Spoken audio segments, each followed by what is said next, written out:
प्रभु राम देव भगवान अल्लाह खुदा ईश आदि नाम एक ही शक्ति के हैं। वो कैसा है, कहां है, कैसे मिलता है, किसने देखा है? ये प्रश्नवाचक चिन्ह पूर्ण रूप से हटाने के लिए अवश्य सुनिए जगत गुरु तत्वदर्शी संत रामपाल जी महाराज के अमृत वचन, सर्व पवित्र धर्मों के पवित्र शास्त्रों के आधार पर। एक बार गोरखनाथ और कबीर परमेश्वर की चर्चा होगी। गोरखनाथ जी पुणात्मा, ये जो सिद्ध पुरुष हैं, जो जिनको हम मोक्ष प्राप्त मानते हैं, ये मोक्ष प्राप्त नहीं है। इनको इन चार मुक्तियों में से एक प्राप्त हो जाती है।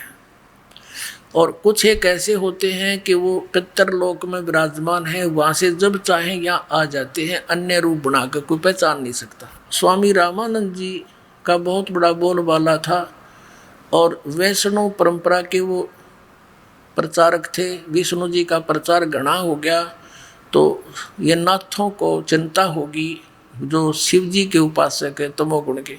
तो ये गोरखनाथ भी शिव जी का उपासक था, तो इसने आकर के रामानंद जी के साथ गोष्ठी करने की ठान ली। अब उनको ये नहीं मालूम था ये गोरखनाथ जी है, एक सिद्ध हैं, बहुत बड़े आए हैं, रामानंद जी से चर्चा करेंगे। रामानंद जी घबरा गए कि इन सिद्धों के पास जंतर मंत्र सिद्धियाँ होती हैं और ये सिद्धि दिखा देगा, सब मुझे फेल कर देगा, लोग ताड़ी बजा देंगे, पहले बात गई काम थे। तो चिंतित हो गए। परमात्मा कबीर जी अब बताएंगे कल के आगे वाले सत्संग में, कल परसों में, लेकिन यहाँ थोड़ा सा एक लिंक बताते हैं कि परमात्मा किसी माँ से जन्म नहीं लिया। इससे एक लिंक है, छोटा सा सत्संग करते हैं। तो कबीर परमेश्वर जी रामानंद जी के एक परंपरा बनाए रखने के लिए शिष्य बने थे, लेकिन इसलिए कि काल के दूतों का दाव ना लग जाए, नो ना क्या करेंगे, कबीर जी ने कौन से गुरु बनाए थे, इसलिए रामानंद जी से कहा था तुम मेरे गुरु बने रहना, या मर्यादा बनी रहेगी। जब चिंतित देखा रामानंद जी को, परमात्मा ने कहा कि महाराज जी क्या बात होगी कि ऐसी समस्या आ गई। परमात्मा बोले चलो देखते हैं, जो होगा देखी जाएगी, अब जाना पड़ेगा। तो रामानंद जी को जब ये हौसला मिला, वो जान गए कि कुछ ना हो। जब इस परमात्मा ने ये कह दिया तो वहाँ जाकर देखा गोरखनाथ जी का आसन अलग, रामानंद जी का अलग। कबीर जी रामानंद जी के चरणों में एक सुयोग्य शिष्य के समान नीचे धूल में बैठ के जमीन पर, छोटी सी उम्र के बालक 5, 7, 10 वर्ष के। अब गोरखनाथ जी ने कहा कि रामानंद चर्चा कर मेरे साथ। छोटे से बालक वैष्णु साधुओं जैसा रूप बना रहे थे, सारे उसी तरह तलक बलक ला के कंठी कुंठी पहन के। कबीर साहब खड़े हुए 10 वर्ष के बालक और कहा कि गोरखनाथ पहले मेरे से चर्चा कर, मेरे गुरुजी को पीछे बात करना, बोल तेरा क्या प्रश्न है। गोरखनाथ जी ने कहा कि अरे कबीर तू कल का बालक और गोष्ठी गोरखनाथ से करेगा, तेरी क्या उम्र है। तब परमात्मा कहने लगे नाथ जी अगर मेरी उम्र सुनना चाहता सुन ले, सुनाता हूँ। परमात्मा ने कहा कि अरबों तो तेरे ब्रह्मा मर गए, 49 करोड़ कन्हैया और 7 करोड़ तेरे शंभू मर गए, मेरी एक नहीं पलैया। अब वो ऐसी बड़ी बात कही कि मेरी उम्र क्या है बताऊं तुझे। तो क्या बताते हैं, अब जो दास कंसेप्ट क्लियर करना चाहता है, कबीर इज गॉड, और पुण्यात्मा वेदों ने प्रमाण कर दिया। क्योंकि हम वेदों को एथेंटिक मानते हैं और उधर से आंखों देखा उन गवाहों ने, गरीबदास साहिब जी ने प्रमाणित कर दिया। अब क्या बताते हैं, कब के बहे बैरागी कबीर जी, कद के बहे बैरागी। अब गोरखनाथ जी ने पूछा कि आप कद तक सन्यासी हो गए, आप छोटे से बालक। तो क्या बोले भगवान, नाथ जी जब से बहे बैरागी, मेरी आद अंत सुध लागी। धू कार आद का मेला, नहीं गुरु कोई ना था चेला। जब का तो हम योग उपासा, तब का फिरूं अकेला। धरती नहीं जद की टोपी दीनी, ब्रह्मा नहीं जद का टीका, शिव शंकर से योगी ना थे, जद का जोड़ी सिक्का। अब पूरी वेशभूषा जो वैष्णव साधु बनाया करते थे वो सारे साजबाज करके ले जा रहे थे, फावड़ी फूड़ी सब कुछ, टिक्का टक्का बिंदी तिलक बना के। परमात्मा कहते हैं ये मेरी बिंदी टिक्का ये सारा सामान था, तेरा कुछ भी ना था, पृथ्वी सृष्टि सारा कुछ भी नहीं था जब का हूं मैं, और सब मैंने ही रचा है। अब कहने का भाव ये है कि गोरखनाथ ने सोचा यो बालक तो घनी बात बनावे है। कहने लगा कबीर जी बात सुन, गोष्ठी मेरे साथ करनी है, कहाँ और तेरे साथ करने आया हूँ मैं। गोरखनाथ जी ने एक त्रिशूल गाड़ रखा था अपने आसन के साथ में, 6 फुट ऊंचा, ऊपर ने 3 उसके वो थे सिरे। तो गोरखनाथ जी आसन से उठे और त्रिशूल पर जाकर ऊपर विराजमान हो गए सिद्धि तक, और कहने लगे ये देखो ऐसे। गोरखनाथ जी कहने लगे कबीर जी मेरे से गोष्ठी करनी है तो आ मेरे बराबर में। जब नाथ जी त्रिशूल पर विराजमान हुए तो दर्शकों ने ताड़ी पीट दी, वाह वाह वाह, इसे फैसले होया करते। तो परमात्मा ने सोचा ज्ञान तो ना ये दर्शक माननी है ना यू नाथ जी माननिया, तो इनको तो उसी तरीके से इनका का खिलानी पड़ेगी। अब परमात्मा क्या था, जैसे कपड़ा बुनने में सहयोग दिया करते अपने मुंह बोले माता पिता की, तो एक धागे की कुकड़ी बोले हमारे यहाँ जब चरखे के ऊपर काटा करते थे, वह धागे की रील कच्चे सूत की वह जेब में डाल रहे थे। वो तंत्रियामी थे, गुरु के बकवाद करेगा कितनी कर सकता है। तो वह कुकड़ी निकाल ली धागे की, वह कच्चे धागे की रील इतनी मोटी होया करती, उसमें मनमाना 150 फुट लंबा धागा होता था। उस कुकड़ी का यानी उस रील का धागे का एंड पकड़ लिया और उस बाकी को ऐसे घुमा दिया, वो अनबंडल होती चली गई, उधड़ गई, पूरी खुल गई और सीधी स्ट्रेट वो धागा खड़ा हो गया। परमात्मा वहां से उठे और 150 फुट ऊपर जाकर के धागे के एंड पर विराजमान हो गए कबीर जी। अब ये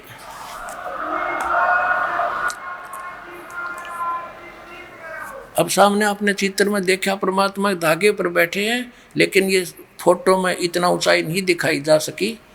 तो कहने का भाव ये है, परमात्मा बोले कि आजा नाथ जी, आजा बराबर में बैठ कर गोष्ठी। पुणात्मा ये नहीं था कि गोरखनाथ जी नहीं जा सकते थे इतने ऊंचे, लेकिन सिद्धि क्या चीज है। जैसे ये घड़ी है और ये सिद्ध कर दी मैकेनिकों ने, वैज्ञानिकों ने, कारीगरों ने, और ये चल रही है, और इसके सामने चुंबक आ जा या सारी जाम हो जाएगी, इसकी सारी सिद्धि फेल हो जाएगी। तो वो तो चुंबक थे परमात्मा, और ये सिद्धि थी कर्तृम इनके पास, वो सर्व सिद्धि युक्त परमात्मा समर्थ, उसके सामने उस नाथ जी की सिद्धि जाम होगी। फिर ऊपर ने उठना चाहा, जमीन पाकर न्यो पड़ा गदर देश, नो देखे लोग फिर हंसे, खूब ताड़ी पीटी, नाथ जी तक गया चत। और परमात्मा ने ये धागे पर विराजमान होने से पहले कहा था, नाथ जी आपकी हमारी जो बात हुई है गोष्ठीकरण की हुई है, चर्चा, ज्ञान चर्चा, ये जादूगिरी दिखाने की नहीं। नाथ जी दूना फूल गया, अकिन के पास कुछ है नहीं, इसलिए आनाकानी कर रहा है कि बात करनी है तो मेरे बराबर में आकर बैठो, वरना मुझसे बात मत करो। तब परमात्मा ने उसकी बात फड़क निकाल ली थी। फिर नाथ जी कहने लगे कि महाराज नीचे आ जाओ। अब समझ गया, क्योंकि जो कांटे के पहलवान होते हैं ना, वो घनी बकवाद नहीं करा करते, वो समझ जाते हैं कि तेरे से ये प्रबल है। तब उसी समय कहा कि आ जाओ महाराज नीचे बात करेंगे। आगे अब ना पेटा भरया, न सोचा भाई कदे एक बार तो हो सके है और परीक्षा लेता हूँ। तो फिर क्या कहा, गोरखनाथ ने कहा कि एक परीक्षा और लूंगा मैं आपकी, तो मान लूंगा तुझे विजयी। कबीर साहब बोले बोलो कि मैं इस दरिया में छुपूंगा, मुझे खोज देना। कि चलो, गंगा उड़े साथ में थी, वहाँ गंगा के किनारे या गोष्ठी हो रही थी, घाट पर गए, गोरखनाथ ने डुबकी लगाई, मछली का रूप धारण कर लिया। परमात्मा ने पकड़ के वह मछली गोरखनाथ बना के पटड़ी में बैठा दिया। अकेले नाथ जी वो देखो,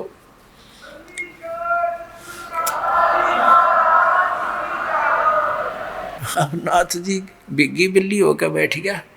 तब गोरखनाथ ने पूछा, हे परमात्मा आप कौन हो, कहाँ से आए हो? तब मालिक बताने लगे, अवधू अवगत से चल आए, मेरा कोई भेद मर्म ना पाया। अविगत से, जो जिस स्थान से कोई परिचित नहीं, सतलोक से चल कर आया हूँ, प्रोक्त स्थान से, उस धूलोक से चल कर आया हूँ मैं। अवधू अवगत से चल आया, मेरा कोई भेद मर्म ना पाया। ना मेरा जन्म ना गर्भ बसेरा, बालक बन दिखलाया, काशी नगर जल कमल पडेरा, तहाँ जुलाहे न पाया। अपनी सच्चाई बता रहे हैं कि ना मेरा जन्म, ना मेरा कोई माता पिता, ना मेरा जन्म ना गर्भ बसेरा, एक बालक बन दिखलाया, काशी नगर जल कमल पडेरा, तहाँ जुलाहे न पाया। मात पिता मेरे कुछ नाही, ना मेरे घर दासी, जुल्हे का सुत आने कहाया, यू जगत करे मेरी हासी। परमात्मा कहते हैं, ना मेरा कोई माता पिता, ना मेरा कोई पत्नी दासी, और जुल्हे का सुत बेटा आने कहा, यू जगत करे मेरी हासी। थी कोई पिछली संस्कार, कोई वचन थे हमारे इसके। ना मेरा जन्म ना गर्भ बसेरा, बालक बन दिखलाया, काशी नगर जल कमल पडेरा, तहाँ जुलाहे न पाया। मात पिता मेरे कुछ नाही, ना मेरे घर दासी, जुल्हे का सुत आन कहाया, यो जगत करे मेरी हासी। पांच तत्व का धड़ नहीं मेरा, मैं जानू ज्ञान अपारा, जो सत्य स्वरूपी नाम साहेब का, ओहे नाम हमारा। पांच तत्व का धड़ नहीं मेरे, मैं जानू ज्ञान अपारा, सत्य स्वरूपी नाम साहेब का, ओहे नाम हमारा। अदर दीप गगन गुफा में तानिज वस्तु सारा, तेरा ज्योत स्वरूपी अलख निरंजन, यो भी धरता ध्यान हमारा। हाड चाम लहू ना मेरे, कोई जाने सतनाम उपासी, तारण तरण अभय पद दाता मैं हूँ, कबीर अविनाशी। पुण्यात्मा, परमात्मा ने क्या कहा कि मात पिता मेरे नाना मेरे गरदासी, और जुल्हे का सुत आन कहा, जगत करे मेरी आसी। फिर क्या बताया कि ये पांच तत्व का शरीर धड़ नहीं मेरा, मैं जानू ज्ञान अपारा, और सत स्वरूपी नाम साहेब का, ओहे नाम हमारा। फिर कहते हैं, अधर दीप गगन गुफा में तानिच वस्तु सारा, सतलोक के अंदर, और तेरा ज्योत स्वरूपी यो अलख निरंजन, यो भी धरता ध्यान हमारा। मेरी पूजा करता है, ये ध्यान करता है। जैसे पुण्यात्माओं, गीता जी का ज्ञान इस ज्योत निरंजन ने दिया ब्रह्म ने श्री कृष्ण में प्रवेश करके। और ये कहता है 15वें अध्याय के 4थे श्लोक में कि तत्वदर्शी संत की प्राप्ति के पश्चात परमेश्वर के उस परम पद की खोज करनी चाहिए, जहाँ जाने के बाद साधक फिर लौटकर कभी संसार में नहीं आता, और मैं उसी की शरण हूँ, उसी की पूजा करनी चाहिए, ऐसी धारणा बनाकर। गीता जी अध्याय नंबर 18 के श्लोक नंबर 62 में इसने कहा कि अर्जुन तू सर्वभाव से उस परमेश्वर की शरण में जा, उसकी कृपा से तू परम शांति को और सनातन परम धाम को प्राप्त होगा। फिर 15वें अध्याय के 63वें श्लोक में इसने कहा कि गीता जी का ज्ञान जो मैंने कहना चाहती रहती सारा कह दिया। मेरी शरण में आना है तो युद्ध करना ही पड़ेगा, उसकी शरण में जाना है, परम शांति पानी है तो तत्वदर्शी संतों की खोज कर ले, वो तुझे जैसे बताएं वैसे कर। फिर 18वें अध्याय के 63वें श्लोक में कहा कि गुप्त से गुप्त ज्ञान तुझे गीता जी का ज्ञान मैंने बता दिया, अब तू कर जैसा तेरी समझ में आवे।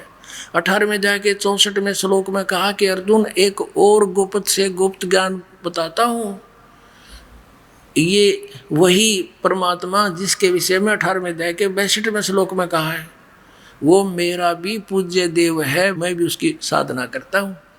और उसी की भक्ति करके ये अपना 21 ब्रह्मांड चला रहा है। ये 21 ब्रह्मांड को परमात्मा इसको इसके तप के बदले में ये वहाँ बैठकर भी तपस्या करता रहता है। जैसे शिव रूप में बैठा देखा, यो शिव जी का पिता है, इसी रूप में भी होता है कई बार। तो क्या बताया है कि तेरा ज्योत स्वरूपी अलख निरंजन जिसको तू सुप्रीम पावर मान रहा है ब्रह्म, मैं इसका इष्ट देव हूँ, ये मेरा पूजा करता है। तो पुण्यात्माओं, अब इन प्रमाणों से स्पष्ट हुआ कि कबीर इज गॉड। अनंत कोट ब्रह्मांड का एक रति नहीं भारे, सतगुरु पुरुष कबीर हैं ये कुल के सिरजनहार। बोलो सतगुरुदेव।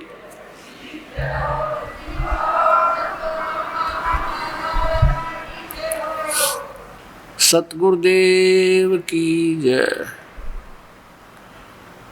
बंदी छोड़ कबीर परमेश्वर जी की जय।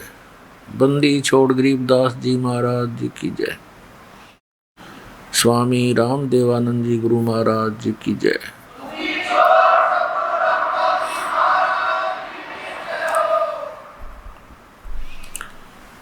गरीब नमो नमो सतपुरुष को नमस्कार, गुरु की नहीं सुर नर मुनि जन साधुओं संतों सर्वसदी नहीं। सतगुरु साहेब संत सब दंडोतम प्रणाम, आगे पीछे मध्य हुए तिनको जा कुर्बान। निराकार निर्विषम काल जाल वैवंजनम, निर्लेपम निज निर्गुणम अकल अनुपवेशोन्दुनम। सोहम सुरति समाप्तम सकल समाना निर्तलय, उज्ज्वल हिरंबर हरदमम बेपरवा अथा है वार पार नहीं मध्यतम। गरीब जो सुमर सिद्ध होई, गणनायक गलता ना करो अनुग्रह सोई, पारस पद परवाना। आदि गणेश मनाओ गणनायक देवन देवा, चरण कमल लो लाऊं आद्यंत करूं सेवा। परम शक्ति संगीतम रिधि सिद्धि दाता सोई, अवगत गुण अतीतम सत्य पुरुष निर्मोही। जगदम्बा जगदीशम मंगल रूप मुरारी, तन मन अर्पों शीसम भक्ति मुक्ति भंडारी। सुर नर मुनि जन ध्यावे ब्रह्मा विष्णु महेशा, शेष शेष मुख गावे पूज्य आदि गणेशा। इंद्र कुबेर सरीखा वरुण धर्म राय ध्यावे, समर्थ जीवन जी का मन इच्छा फल पावे। 33 कोटि अधारा ध्यावे शेष 88, उतरे बहुजल पारा कट है यम की फांसी। 33 कोटि अधारा ध्यावे शेष 88, उतरे बहुजल पारा कट है यम की फांसी। कर जोरों विनती करूं धरूं चरण पर शीश। गुरु जी राम देवानंद जी महाराज ने दियो नाम बख्शीश। कोटि कोटि सिजदा करूं कोटि कोटि प्रणाम, चरण कमल में राखियो मैं बंदी जाम गुलाम। कुत्ता हूँ गुरुदेव का रामपाल दास का नाम, गले प्रेम की जेवड़ी जाखें चोहा जाऊं। तो करो तो बावड़ू, दूर दूर करो तो जाऊं। ज्यों राखो त्यों ही रहूं, जो देवो सो खाऊं। जय इब के सतगुरु मिले, सब दुख आँखों रोए। चरणों ऊपर शीश धरूं, कहूँ जो कहनी हो। कबीर साईं मिलेंगे, पूछेंगे कुशलात, आदि अंत की सब कहूँ अपने दिल की बात। गुरु जी तुम ना भूलियो, चाहे लाख लोग मिल जाही, हम जैसे तुमको बहुत हैं, तुम जैसे हमको नहीं। तुमरे विसारे क्या बने, मैं किसकी शरण में जाऊं। शिव ब्रंच मुनि नारदा, तिनके हृदय न समाऊं। अब गुण किए तो बहुत किए, करत न मनी हार। बावे बंदा बख्श दियो, बावे गर्दन मार। अब गुण मेरे बाप जी, बख्शो गरीब नवाज। जो मैं पूत कुपूत हूँ, बोहर पिता को लाज। मैं अपराधी जन्म का, नक्सक भरे विकार। तुम दाता दुख भंजना, मेरी करो संवार। सूरत करो मम साईया, हम हैं भवजल माही। आप ही बह जाएंगे जो, तुम न पकड़ोगे बाँ। हे बंदी छोड़ दयाल जी, तुम तक हमारी दौड़े। जैसे काग जहाज का, अब सूजत और न ठोरे। परम पिता परमात्मा पूर्ण ब्रह्म सर्वश्रेष्ठी रचनहार कबीर साहिब, कबीर परमेश्वर जी, ये हम सब आत्माओं के जनक हैं। ये हमारे कुल मालिक हैं, ये हमारे हमदर्द हैं, ये हमारे लिए भटक रहे। पुण्यात्माओं, हमने एक बहुत भयंकर भूल कर रखी है, जिसके परिणाम स्वरूप हम यहाँ इस गंदे लोक में दुख पा रहे हैं।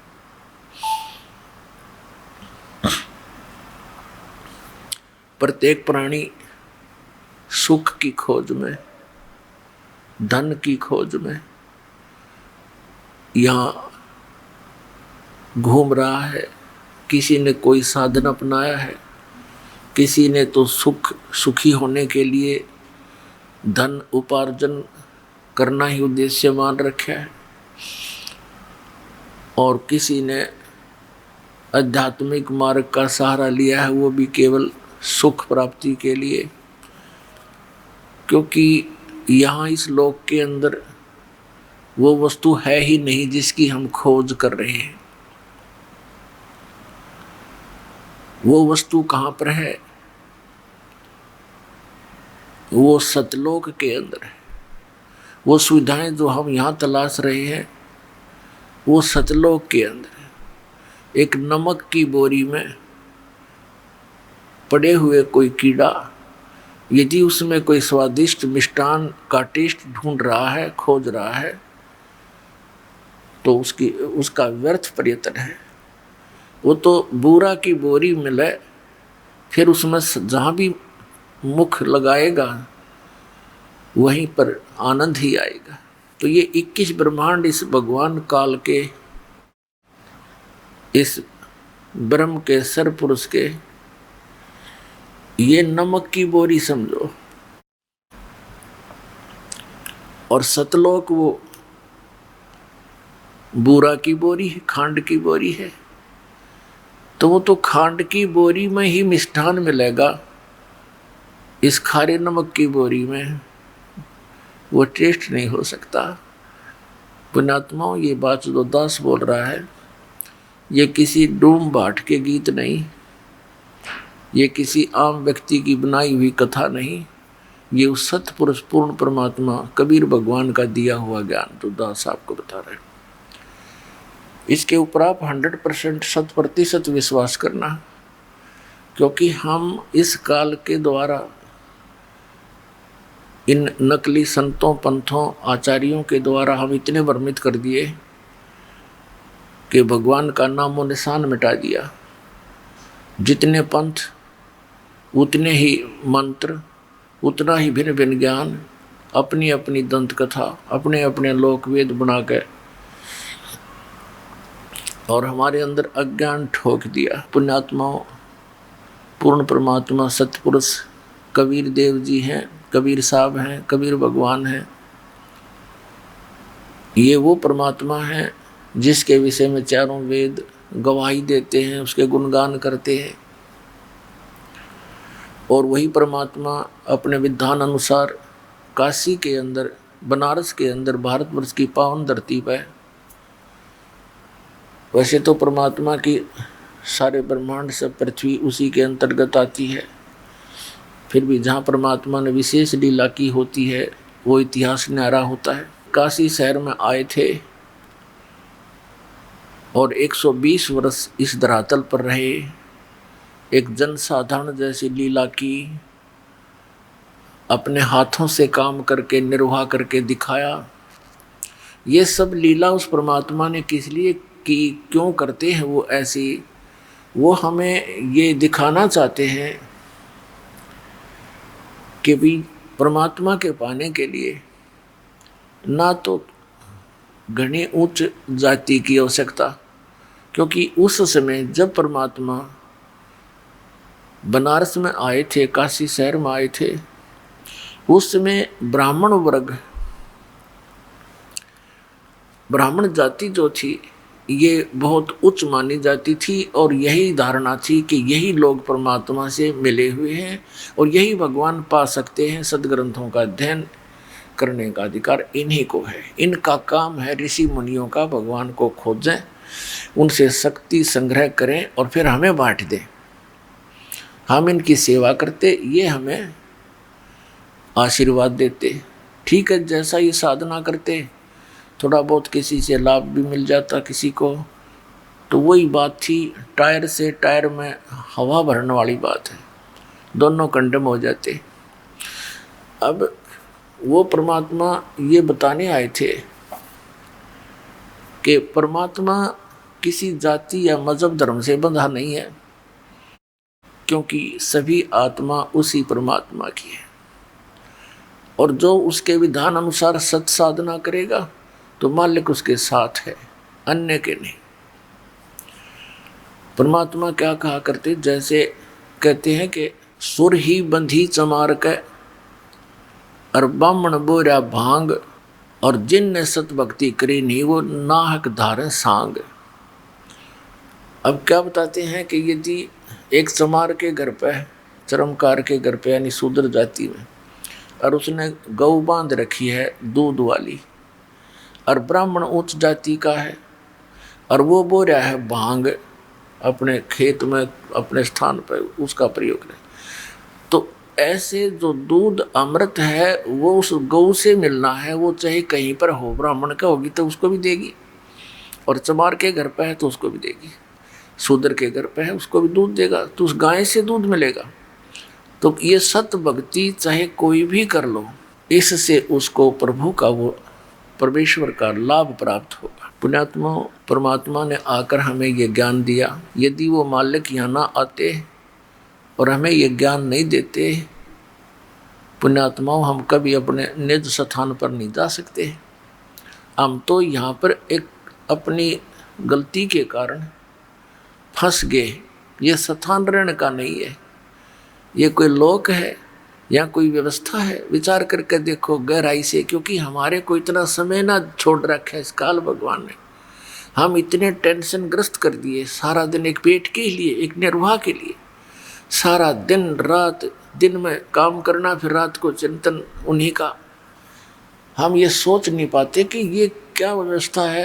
सो पढ़ के सो जाओ, सुबह उठ कर भागो, कमाओ खाओ, फिर सो जाओ, खाओ फिर सो जाओ, फिर मर जाओ। कोठी बनाने लग रहा है, इसमें ठाठ से रहूँगा, बनाते बनाते मौत होगी, अब ठाठ कहाँ रहे। तो परमात्मा ने आकर ये सत्य ज्ञान दिया। यदि वो परमात्मा यहाँ नहीं आते तो पुण्यात्मा हमें ये बार कैसे पता चलता कि कोई और स्थान भी है। हमारे को तो इन काल के संदेश वाहकों ने, इन नकली पंथों ने, ऋषि महर्षियों ने केवल स्वर्ग महास्वर्ग तक की जानकारी देकर फाइनल कर रखा था। इनको इतना ही पता है मुश्किल से। वो तो स्वयं दाता आए, चारों युगों में आते हैं, तो हमें ये पता चला। आज उसके बच्चों को वो ज्ञान हुआ और शिक्षा का प्रसार उसी परमात्मा ने करवाया। पुण्यात्माओं, इस कलयुग के अंदर ये करवाते हैं। न शिक्षा की हमने कतई जरूरत नहीं थी, इसने तो बेईमान बना दिए हम। भाई भाई का प्यार रहा ना, बान भाई का प्यार रहा नहीं, माता पिता से प्रेम रहा नहीं, माया माया दिखाई देती है। एक बकवादों की दौड़ लग गई, बड्डी कोठी बनाऊं, दुनिया जय जयकार करे, तेरी इज्जत होएगी। फिर उसके कारण ना जाने कितने उल्टे सुलटे काम करने पड़ते हैं। तो परमात्मा कहते हैं, आगे गए ना बावड़े रहते भी सब जा, बिन साहेब की बंदगी कहीं ठोर ठिकाना ना। के पहले चले गए, उन्होंने तो कुछ आकर संदेश दिया नहीं हमारे को। और जो शेष बचे हैं वो भी धीरे धीरे सब मृत्यु को प्राप्त हो रहे हैं। और कहते हैं बिन साहिब की बंदगी कहीं ठोर ठिकाना ना। साहिब माने भगवान परमात्मा। अब जैसे आज आपके पूर्व जन्म के संस्कारों के आधार से खूब सुविधा है, अच्छी पोस्ट प्राप्त है, धन भी खूब है, संतान भी अच्छी है, उनकी आगे संतान की व्यवस्था, विवाह शादी भी अच्छे घरों में होगी है, जैसा तुम अच्छा मानते हो इस माया के पुजारियों को। लेकिन संत मता इसके विपरीत है। परमात्मा कहते हैं, कबीर सब जग निर्धना और धनवंता नहीं कोई, धनवंता सो जानियो जिस पर राम नाम धन होई। तो क्या बताया भगवान ने। तो आप ये सोच रहे हो कि मेरी तो बस मौज हो रही है, आनंद है, बड़ा सुख है। ये सुख है कितने समय का और आपका ही पुण्य है। 1 मिनट में मृत्यु होगी। चलो फिर कहा, यदि पुण्य अच्छे हैं तो स्वर्ग में जब समय, स्वर्ग का समय जब पूरा होगा। ये स्वर्ग क्या है? ये एक रेस्टोरेंट है। स्वर्ग एक रेस्टोरेंट समझो। ये प्रत्येक शहर में होते हैं सुप्रसिद्ध रेस्टोरेंट। एक कॉमन रेस्टोरेंट है, स्वर्ग है, जिसका राजा इंद्र होता है। और एक प्रत्येक इन देवताओं के लोक में भी स्वर्ग है। जैसे विष्णु जी के लोक में अलग से एक स्वर्ग यानी रेस्टोरेंट है, ब्रह्मा जी के लोक में एक अलग से रेस्टोरेंट यानी स्वर्ग है। ऐसे ही शंकर भगवान के लोक में, यानी सब देवी और देवताओं के ऐसे जानो। और जो साधक जिसकी साधना करता है उसके पास चला जाता है। वहाँ पुण्यकर्मी प्राणी ही जाता जिसने धर्म पुण्य किए हो, भक्ति की हो। तो जब ये स्वर्ग में पहुँच जाता है, इसको सब सुविधाएं उपलब्ध होती हैं। जैसे कोई धनी व्यक्ति पिकनिक मनाने जाता है गर्मियों के मौसम में, कुल्लू मनाली शिमला साइड में चला जाता है और 2 महीने गर्मियों की वहाँ व्यतीत करता है, रेस्टोरेंट में कमरा किराए पर लेकर वहाँ रहता है। सब चीज़ मोल की होती है, उसकी जेब से ही सब खर्च हो रहा है, लेकिन आनंद उसको आ रहा है। जब उसके वो 20-30 हज़ार रुपये लेकर गया है, 2 महीने में समाप्त हो जाएंगे। फिर वो मुंह लटका कर नीचे आएगा अपने कर्म क्षेत्र में और फिर शुरू करेगा। 1 साल तक 2 पैसे बचे तो फिर जा सकता है, नहीं बचे तो वही धक्के खाओगा, उस गर्मी को फिर सहन ही करेगा। तो पुण्यात्माओं, उसकी जेब खत्म हुई, वो जो सेविंग थी वह वहाँ नाश होगी और फिर वही धंधा करना, वही कर्म फिर करना। तो ऐसे जब आप पुण्यकर्मी प्राणी ही स्वर्ग में जा सकते हैं। स्वर्ग के अंदर क्या है, इन सभी देवताओं ने रेस्टोरेंट खोल रखे हैं और इनका अपना पर्सनल चार्ज न्यारा होता है। आपको वहां रखने का, और सब सुविधा देते हैं ये, उससे ये अपने लोगों की व्यवस्था कर रहे हैं। पुण्यात्माओं, आप इस अध्यात्म मार्ग में बिल्कुल माइनस थे और दास भी -0 था। जैसे परमात्मा ने कहा है, खुद अपने ऊपर ही उदाहरण देकर, पीछे लग गया जाऊं था मैं लोक वेद के साथ, रास्ते में सतगुरु मिल गए, दीपक दे दिया हाथ।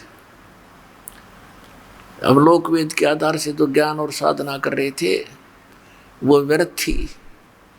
सतगुरु मिले तो ये तत्व ज्ञान रूपी टॉर्च हमें मिली। अब इसकी रोशनी में हम भटकेंगे नहीं रास्ते को, ऐसे सही चलेंगे।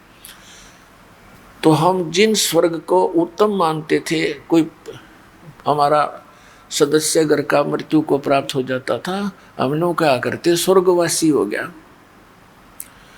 उधर तो हम कहते स्वर्ग चला गया, उधर से हमारे गुरुजी आते ब्राह्मण, और कुछ दिन के बाद कहते तेरा पिता दिखाई दिया था, उसको स्वर्ग के अंदर ना वस्त्र प्राप्त नहीं हो रहे, 500 कपड़े पहुंचाने पड़ेंगे। और फिर कभी कहते तुम्हारे पिताजी को दूध नहीं मिल रहा स्वर्ग में, एक गाय बांधो गुरुजी के, वह गाय दूध वाले गुरुजी का बेच देते, वो दूध तो पीता गुरुजी का परिवार। और पुण्य एक विचार करने की बात थी, जिसको तुम स्वर्ग कहो और उसमें दूध और कपड़े को ना तरह के जो फिर खाक स्वर्ग से उतरा। पहले तो स्वर्ग तक ये जाने ना देते, भूत बनवा के छोड़ने, साधना गलत करवा के, और फिर छोटा मोटा कोई पुण्य किया हुआ स्वर्ग में चले गए तो वहाँ पूंजी बर्बाद हुई, फिर नरक में। अब स्वर्ग का समय पूरा होते ही फिर वहाँ से कहेंगे चलो बाई फोर्स, जैसे यहाँ जबरदस्ती आपकी मृत्यु होती है, ऐसे स्वर्ग के देवताओं की बाई फोर्स मृत्यु होती है ऑटोमेटिकली। और फिर तुरंत कहो चलो नरक में। अब नरक का समय पूरा होते ही फिर कहेंगे चलो गधा बनो। गधे की योनि का समय पूरा होते ही फिर चलो कुत्ता बनो। कुत्ते की योनि पूरा होती है फिर चलो सूअर बनो, और फिर मनुष्य बनो। फिर मृत्यु होगी फिर चलो, या चलो तो भाई सतलोक में मिटेगी, यहाँ तो यूं ही रहेगी। अब परमात्मा कहते हैं आगे गए ना बावड़े, रहते भी सब जाही, बिन सत पुरुष की भक्ति कहीं ठोर ठिकाना नहीं। इस ज्ञान को देने के लिए स्वयं परमेश्वर आते, जैसा आप जी को बहुत बार सत्संग में समझाया है और प्रमाण दिखाए हैं। हमारे पवित्र वेद भी गवाही देते हैं, क्योंकि ये उस परम पिता का एक इतिहास है, उनकी जीवनी है, उनके गुण लिखे हैं उस परमेश्वर के। ऋग्वेद मंडल नंबर 9 सूक्त नंबर 1 मंत्र 8 और 9 में, ऋग्वेद मंडल नंबर 9 सूक्त 86 के मंत्र 26 और 27 में, ऋग्वेद मंडल नंबर 9 सूक्त 82 82 के मंत्र 1 2 3 में, ऋग्वेद मंडल नंबर 9 सूक्त 96 96 के मंत्र 16 से लेकर 20 तक, ऋग्वेद मंडल नंबर 9 सूक्त 20 के मंत्र 1 में, ऋग्वेद मंडल नंबर 9 सूक्त 94 मंत्र 1 में। और भी ढेर सारे प्रमाण हैं, यानी हजारों की संख्या में ऐसे मंत्र हैं जो सीधे कबीर परमात्मा की महिमा, यानी पूर्ण परमात्मा की महिमा बताते हुए कह रहे हैं कि वो परमात्मा सतलोक में रहता है और वहाँ से गति करके चल के यहाँ इस मृतलोक में आता है। यहाँ आने का उद्देश्य क्या होता है कि वो उपदेश करने की इच्छा से वो तत्व ज्ञान बताने आता है, अच्छी आत्माओं को मिलता है, उनको तत्व ज्ञान का प्रचार करता है, अपने गवाह बनाता है, उनको अपनी वास्तविकता से परिचित कराता है। फिर वो संत जन जो दृढ़ भक्त होते हैं, परमात्मा की विशेष प्यारी आत्माएं होती हैं, फिर उस परमात्मा की आँखों देखी महिमा का वो गुणगान किया करते हैं। उसके लिए परमात्मा ने बताया कि सतयुग में सत सुकृत कह टेरा, त्रेता नाम मुनिंदर मेरा, द्वापर में करुणा में कहाया, कलियुग नाम कबीर दराया। चारों युग में संत पुकारे, कूक कहा हम हेल रे। हीरे माणिक मोती बरसे, ये जग चुगता ढेल रे। पुण्यात्माओं, ये शुभ समागम जो चल रहा है, ये उसी पुण्य दिवस के उपलक्ष्य में चल रहा है। ज्येष्ठ सुदी पूर्णमासी, जेठ उतरते की पूर्णवासी देसी भाषा में, संवत 1455 सन 1398 का वो शुभ दिन, जिस दिन परमात्मा सतलोक से चलकर आए और काशी शहर से बाहर एक सरोवर के अंदर, लहर तारा नामक सरोवर के अंदर खिले हुए फूल, कमल के फूल पर एक शिशु रूप धारण करके विराजमान हुए। उनको उस समय एक रामानंद जी ऋषि के शिष्य ऋषि अष्टानंद जी वहाँ उस सरोवर में स्नान करके ब्रह्म मुहूर्त में सुबह सुबह और साधना करने की चेष्टा कर रहे थे, जो उनके गुरु जी ने साधना बताई थी। प्राकृतिक शांति का वो लाभ उठा रहे थे। उन्होंने देखा कि आकाश से एक प्रकाश का पुंज गोला आया।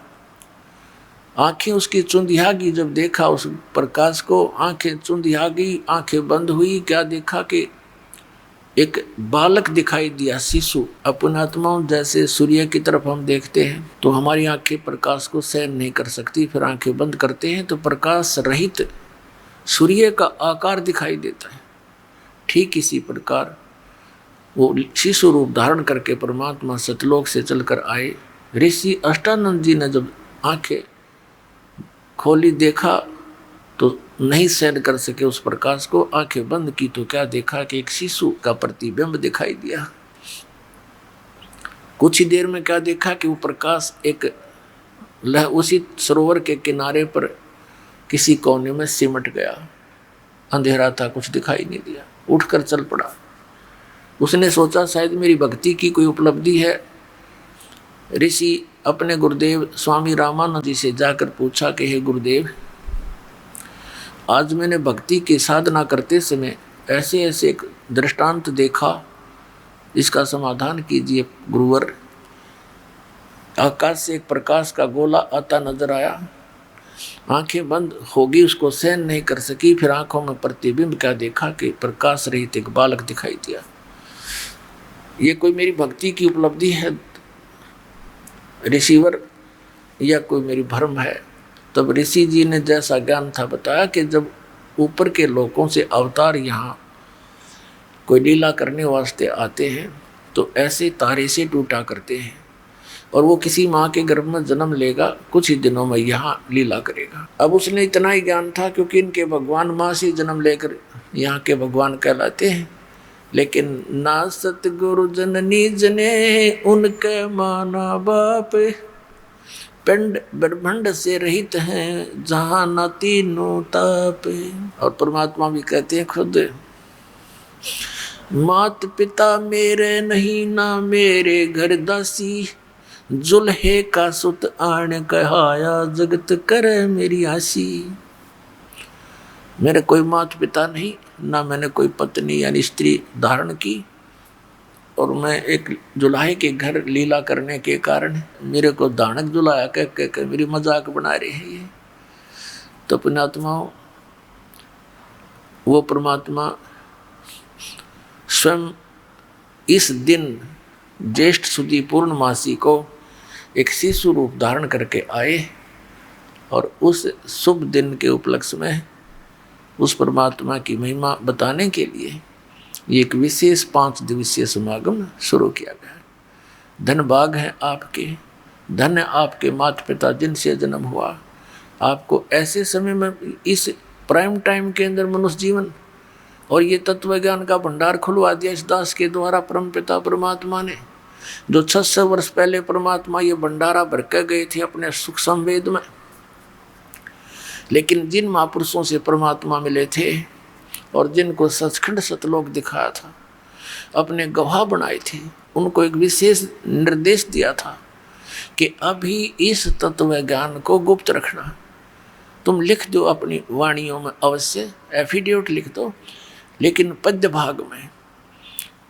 और फिर कभी जब समय आएगा कलयुग का, जो काल के साथ वायदा हुआ था भगवान का, उसका कंप्रोमाइज हुआ था। इस काल भगवान ने कहा था कि परमात्मा आप 3 युगों में जीव कम ले जाना, चौथा युग जब कलयुग आवे तब तो शरण जीव बहु जावे, ऐसा वचन हर मोह दीजिए तब तुम गमन संसार ही कीजिए। तो परमात्मा ने कहा था ठीक है 3 युगों में जीव कम ले जाऊंगा, चौथा युग जब कलयुग आएगा तब तू टांग मत अड़ाना बीच में। तब इसने कहा था भगवान एक और अर्ज है दास की। काल ने कहा था परमात्मा से, कबीर जी से, परमात्मा ने कहा बोल क्या है कि भगवान जोर जबरदस्ती ना करना, आप अपना ज्ञान दे कर ले जाना, अपने बना कर ले जाना, आप जबरदस्ती ना करना। मेरे ज्ञान पर आश्रित मेरा, आपके ज्ञान को सुन के आप में भावित हो तो आपका ऐसे करना। तो परमात्मा को मालूम था कि मेरा बने बिना वहाँ कोई जा ही नहीं सकता, क्योंकि मुझसे तो ये बिछुड़ कर आए ही हैं। जब तक जिस आस्था से आप इस काल के साथ यहाँ आए हो, डटे नहीं डटे वहाँ पर, तो ऐसी ही श्रद्धा आपकी इस ज्ञान से और इस भक्ति के प्रेशर से आपकी इतनी आस्था बन जाएगी, इस विश्व में आपको कबीर परमेश्वर के अतिरिक्त कोई और भगवान दिखाई नहीं देगा पूरे विश्व में। ये देख लेना एक दिन आएगा। और परमात्मा है भी नहीं, हम तो अपने बाल बुद्धि के कारण जिस भी संत पंथ ने जैसा हमें ज्ञान दिया हमने मान लिया कि गुरुजी हैं, ये बड़े पहुँचे हुए हैं, ये धुर के धनी आए हुए हैं, परम धनी है। और उनको कख नहीं पता था, इस परम धनियों को ना सतलोक का पता, ना सचखंड का पता, ना सतनाम के बारे में जानकारी, क्योंकि परमात्मा ने कह दिया था धर्मदास मेरी लाख दुहाई, और ये मूल ज्ञान की दबार ना जाई। मूल ज्ञान बाहर जो पढ़ी बिचली पीढ़ी हंस नहीं तरही। तो परमात्मा ने ये मूल ज्ञान इसलिए छुपा रखा था कि इस काल ने, जब परमात्मा ने सारी स्वीकृति दे दी जो उसने डिमांड करी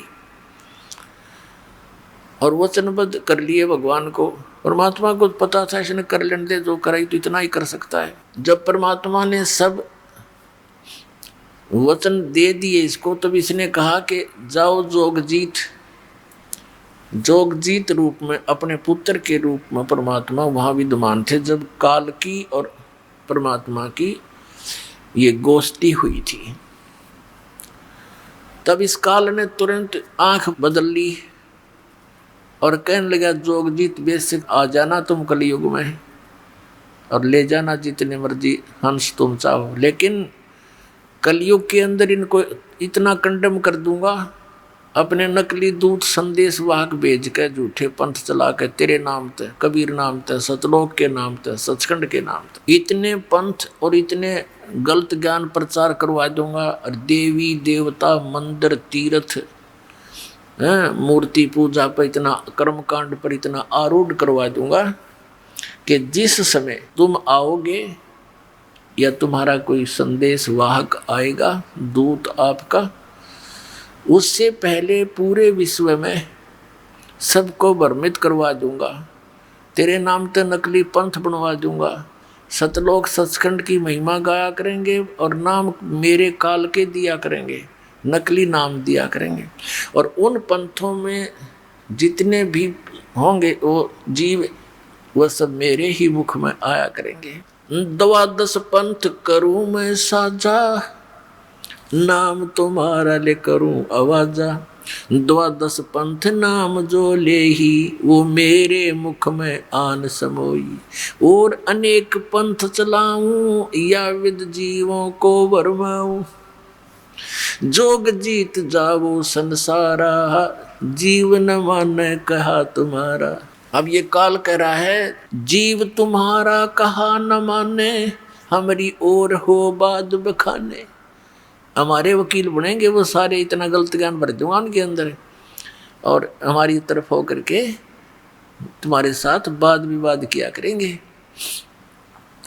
तो पुण्यात्माओं, तब परमात्मा ने अपनी प्यारी आत्माओं को जिनको वो मिले उनको एक विशेष हिदायत दे दी थी कि मेरे पे एक रहम करना, कि इस मूल ज्ञान को और इस सत्य नाम को डिस्क्लोज ना करना, किसी को आप ये मंत्र दान भी ना करना, और नहीं तो ये काल के दूतों के हाथ लग जाएगा सतनाम 2 अक्षर का।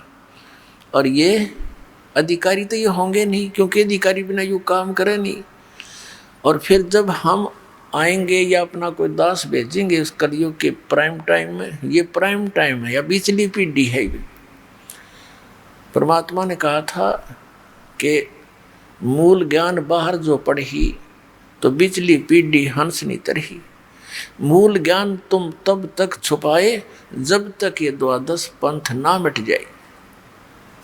तो अब वो समय आ गया पुण्यात्मा, जो परमात्मा ने निर्धारित किया था। इसको पवित्र कबीर सागर के अंदर इसको ठीक बोला, ठीक का समय। परमात्मा ने सूक्ष्म वेद में कहा कि कलयुग बीतते 5500 पाचा, तब ये वचन मेरा होगा साचा। तो पुण्यात्मा ये कलयुग 5500 वर्ष बीत चुका है, आगे ये चल रहा है। तो अब वो समय है बिचली पीढ़ी का। जैसे इस दास का जन्म हुआ सन 1951 में, 8 सितंबर 1951। उस समय भारतवर्ष में शिक्षा नाम की चीज नहीं थी और शिक्षा की तरफ किसी का विशेष ध्यान था भी नहीं। और 1947 में भारत स्वतंत्र हुआ, 1951 में दास का जन्म हुआ। उसके बाद भारतवर्ष के अंदर शिक्षा की बाढ़ सी आ गई, बूढ़े भी पढ़ा दिए। ये परमात्मा की कृपा थी। और अब इससे पहले का जो समय था वो प्रथम चरण था कलयुग का, और अब ये बिचली पीढ़ी चल रही है, क्योंकि प्रथम चरण में परमात्मा स्वयं आए और उस समय ये ज्ञान दिया था कि कलयुग प्रथम चरण कलयुग निर्वाणा, तब मगर मांडू मैदाना, मगर से शरीर जाऊंगा। और अब ये बिचली पीढ़ी और लास्ट की जो कलयुग का एंड होगा, लास्ट का समय होगा, अंतिम समय, उस समय सभी प्राणी नास्तिक हो जाएंगे। कोई भगवान को चाहने वाला लाखों में एक होगा और सब कर्तगनी होंगे, शराब मांस तम्बाकू खाया करेंगे, सब दुराचारी हो जाएंगे, बहुत छोटे छोटे कद हो जाएंगे, आयु बहुत घट के 20 वर्ष की रह जाएगी और 5 वर्ष उसमें से खंड होगी। जैसे आजकल हम 100 वर्ष मानकर चलते हैं तो 80 और 75 90 तक कोई एक आधा ही पहुंचता, नहीं तो 70 75 तक सभी चले जाते हैं शरीर छोड़कर। तो उसमें मैक्सिमम आयु जो कलयुग के अंत में मनुष्य की 20 वर्ष की होगी और 15 वर्ष तक सब मर लिया करेंगे, जवान भी हो लेंगे और वो सारे जो करना क्रिया कर लेंगे और बिल खोद कर रहा करेंगे। इतनी जनरेशन हो जाएगी, मकान नहीं बना पाएंगे और ज़्यादा से ज़्यादा 1.5 फुट का शरीर रह जाएगा इस प्राणी का। आप पिछले देख लो, पिछले इतिहास देख लो, अपने इस जीवन में देख लो कितना अंतर होता जा रहा है।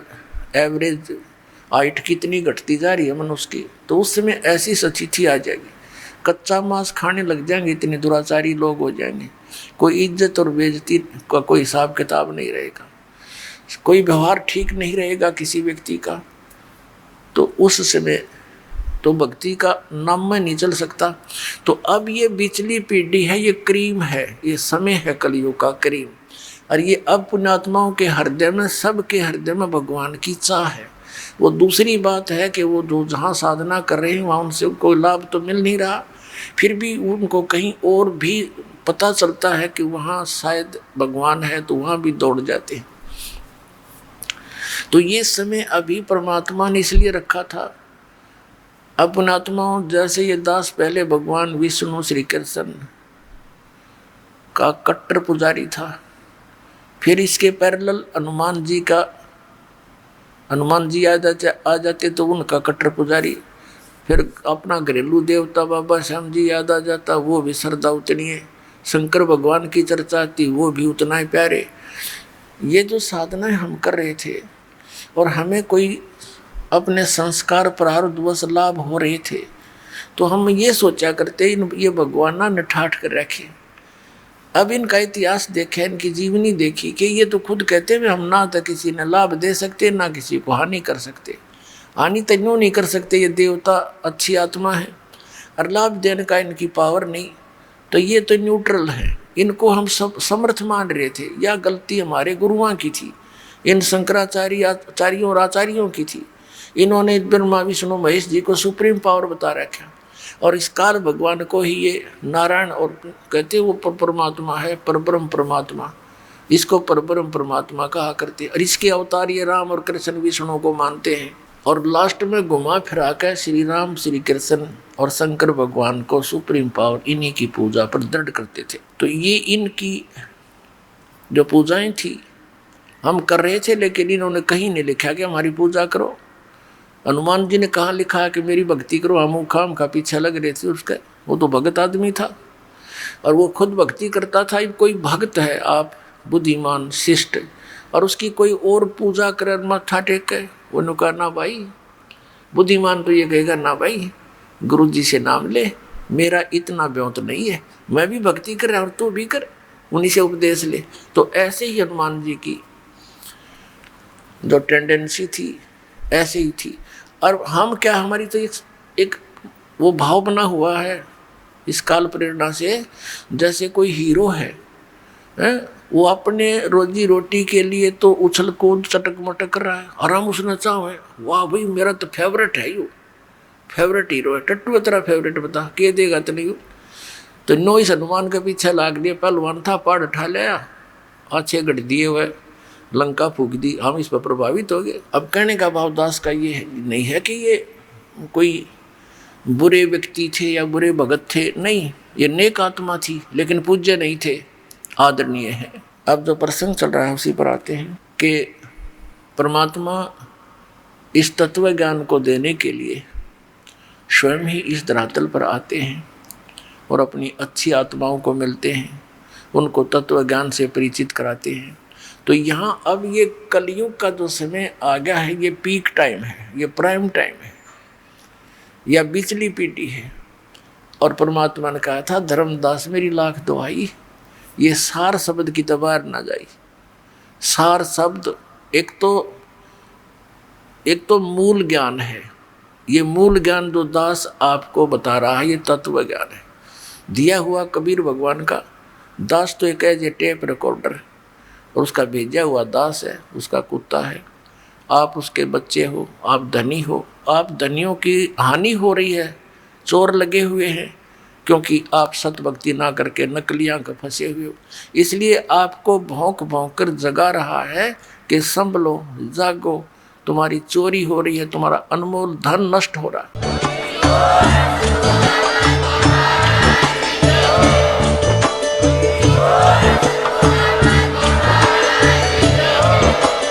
आप सुन रहे थे जगत गुरु तत्वदर्शी संत रामपाल जी महाराज जी के मंगल प्रवचन। अधिक जानकारी के लिए विजिट कीजिए हमारी वेबसाइट www.jagatgururampalji.org। संत रामपाल जी महाराज जी के शुभ आशीर्वाद से पूरे विश्व भर में 500 से भी ज्यादा नाम दीक्षा केंद्र हैं, जिन पर संत रामपाल जी महाराज जी द्वारा ऑनलाइन निःशुल्क नाम दीक्षा दी जा रही है। अपने नजदीकी नाम दीक्षा केंद्र का पता करने के लिए संपर्क करें 8222880541।